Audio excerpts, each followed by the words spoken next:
हर हर महादेव, जय सिया राम।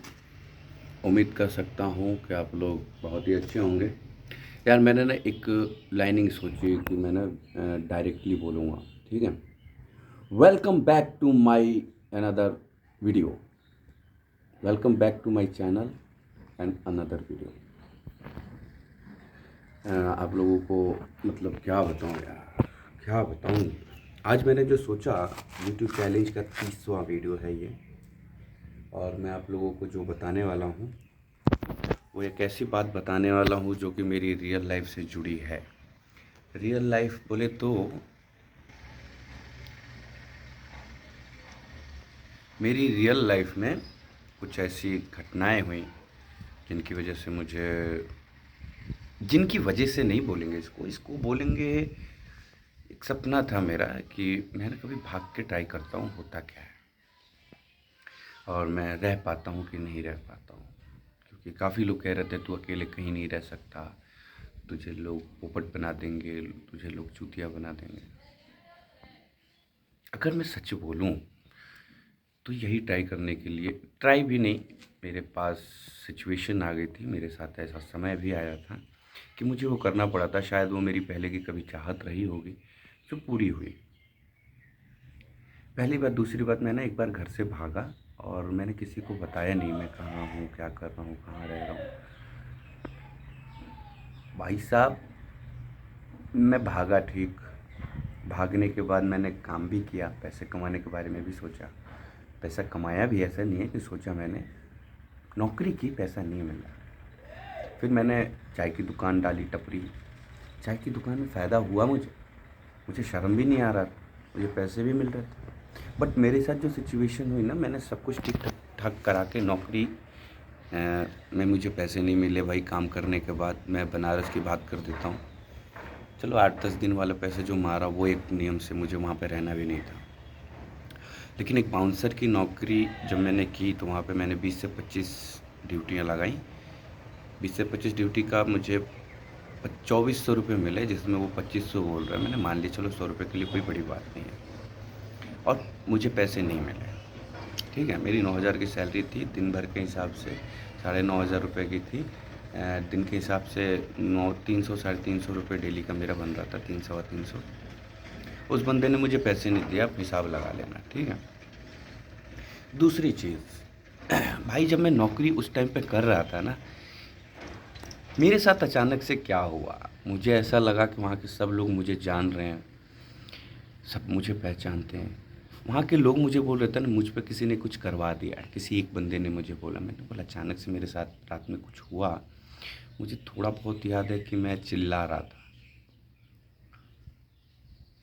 मैंने इससे पहले भी उस मिजाज में, मैं उससे पहले भी रहा हूँ, लेकिन वैसा कभी नहीं हुआ मेरे साथ। मैं आपको एक सीधी सी बात बता देता हूँ, बचपन से मैं खुलेआम रहा हूँ, मुझे रोकने वाला कोई नहीं। पकड़ने वाले काफ़ी लोग, मतलब काफ़ी क्या, मेरा एक भाई है, बड़ा भाई है। तो ये मेरे साथ हुआ। फिर मैंने ये जानने की कोशिश की आखिर मेरे साथ हो क्या रहा है, सच में किसी ने कुछ ऊपरवार करवा दिया है क्या। ऐसा कुछ हुआ नहीं था। आप लोगों को एक बात बता देते हैं कि ये ऊपरवार लोगों को कैसे समझ में आता है। ये समझ रहे हैं ये क्या है। ये अक्सर बनाया जाता, मतलब इंसानों को मिलता है सुनने के लिए।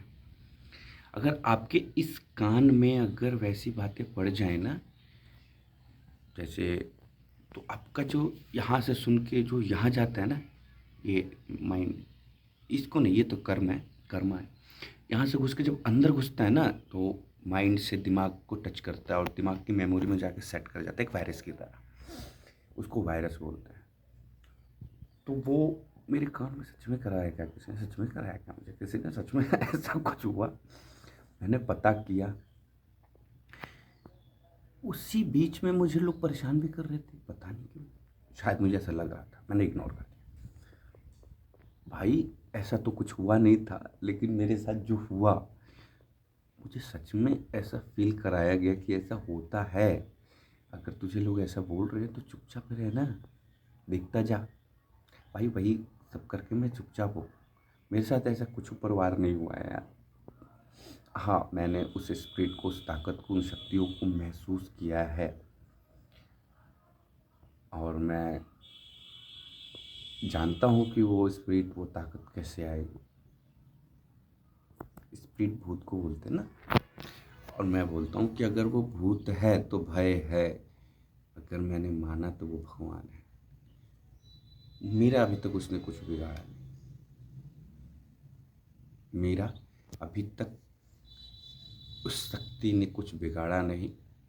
मेरे अपनों का थोड़ा बिगड़ा तो मैं संभल गया, और मैंने अपने मुंह से केवल अपनों के लिए, कि जो मेरे अपने हैं, जो मेरे ब्लड से रिलेटेड हैं, उनको ना बोला जाए, क्योंकि उनको गलतफहमी भी तो हो सकती है ना। अपने लोगों को अक्सर गलतफहमी में ही मैं आपको एक बात बता दूं कि दरार जो पड़ती है ना अपने लोगों में, गलतफहमी की वजह से पड़ती है।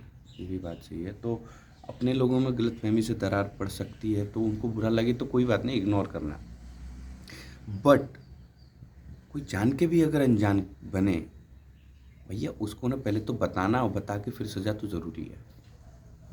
ऐसा नहीं है कि मैं स्वार्थ में बोल रहा हूँ, इसलिए क्योंकि मैंने बचपन से अपनी फैमिली वालों से, अपने रिलेटेड हर लोगों से बहुत प्यार किया है।